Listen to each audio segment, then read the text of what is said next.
Guys welcome back to my channel. അപ്പോൾ നമ്മളിന്ന് ഉണ്ടാക്കാൻ പോകുന്നത് അച്ചാറാണ്. അപ്പം നമ്മൾ ഇത് ഓൾറെഡി നമ്മൾ കുറച്ചൊക്കെ ചെയ്തിട്ടുണ്ട്. അപ്പം നമുക്ക് ഫസ്റ്റ് സ്റ്റെപ്പ് പറഞ്ഞുതരാം. ഫസ്റ്റ് നമ്മൾ പച്ചെണ്ണ ഒഴിക്കുക, പിന്നെ വെളുത്തുള്ളിയും ഇഞ്ചിയും പിന്നെ വെളിച്ചെണ്ണ ഒഴിച്ചിട്ട് മിക്സ് ചെയ്യുക. പിന്നെ മാങ്ങ നമ്മൾ കട്ട് ചെയ്ത് വെച്ചതും ഇട്ട് കൊടുക്കുക. അച്ചാർ പൊടി ചേർക്കുക, 2 ടീസ്പൂൺ മുളക് പൊടിയും ചേർക്കുക. പിന്നെ നമ്മൾ കുറച്ച് വെള്ളം ഒഴിക്കുക, പിന്നെ കുറച്ച് വിനാഗിരിയും കൂടെ ഒഴിക്കണം കേട്ടോ. പിന്നെ കുറച്ച് കല്ലുപ്പ്, എന്നിട്ട് നമ്മൾ മിക്സ് ചെയ്യുക. എന്നിട്ട് നമ്മൾ ഒരു 2 ടീസ്പൂൺ പഞ്ചസാര ഇട്ട് കൊടുക്കുക കേട്ടോ. നമുക്ക് നന്നായിട്ട് മിക്സ് ചെയ്യാം കേട്ടോ.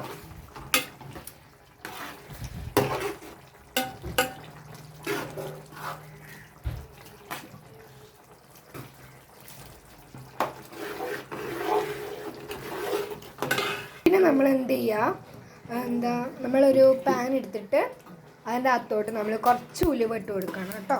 അപ്പോൾ അതാ നമുക്കൊന്ന് മിക്സ് ചെയ്യാം.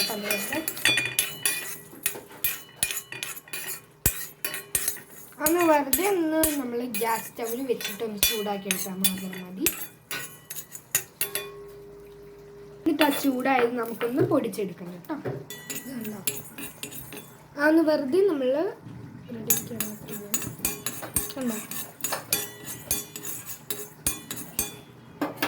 കുഞ്ഞി പാൻ മതി കേട്ടോ. അതിന് ശേഷം നമുക്ക് ഉലുവ അങ്ങനെ പൊടിച്ചെടുക്കാം കേട്ടോ. നമ്മൾ അച്ചാർപ്പൊടി അച്ചാറിലേക്ക് ഇട്ട് കൊടുക്കുക, ഉപ്പ് ഇട്ട് കൊടുക്കുക കേട്ടോ. മിക്സ് ചെയ്യാം. അതിനുശേഷം അച്ചാർ നമ്മൾ ഗ്യാസ് സ്റ്റവ് ഓഫ് ആക്കിയിട്ടുണ്ട്. അച്ചാർ റെഡി ആയിട്ടുണ്ട് കേട്ടോ. നമുക്ക് ഇത് എടുത്ത് മാറ്റാം. അപ്പോൾ ഗൈസ്, അച്ചാർ ഇതാ റെഡി ആയിട്ടുണ്ട്. അപ്പോൾ നിങ്ങൾക്ക് അച്ചാർ മേക്കിംഗ് ഇഷ്ടപ്പെട്ടെങ്കിൽ ലൈക്ക് ചെയ്യുക, സബ്സ്ക്രൈബ് ചെയ്യുക, അതുപോലെ കമൻറ്റ് അടിക്കുക കേട്ടോ. കമൻറ്റ് ചെയ്യുക. നിങ്ങൾക്ക് ഈ അച്ചാറിൻ്റെ വീഡിയോ ഇഷ്ടപ്പെട്ടെങ്കിൽ ലൈക്ക് ചെയ്യുക, ഷെയർ ചെയ്യുക, സബ്സ്ക്രൈബ് ചെയ്യുക. ഇന്നത്തെ വീഡിയോ ഇത്രയേ ഉള്ളൂ. അടുത്തൊരു വീഡിയോ ആയിട്ട് വരുന്നവരെ ബൈ.